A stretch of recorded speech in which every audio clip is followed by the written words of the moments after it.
अब आप ये भी जान लीजिए, लेबनान पर हमले को लेकर ट्रंप ने नेतन्याहू को इतना बुरा और ऐसा क्या कह दिया है जो इस वक्त पूरी दुनिया में वायरल हो रहा है। तुम पूरी तरह पागल हो चुके हो। अगर मैं ना होता तो तुम आज जेल में होते। मैं तुम्हारी जान बचा रहा हूँ और तुम्हारी इन हरकतों की वजह से अब हर कोई तुमसे नाराज है। हर कोई इजराइल से भी नाराज है।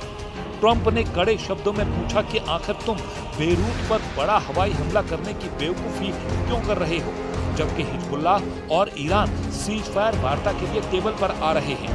ट्रंप के बेहद भारी दबाव और तीखे हमले के बाद इजरायली प्रधानमंत्री बेंयामिन नेतन्याहू बैकफुट पर आ गए।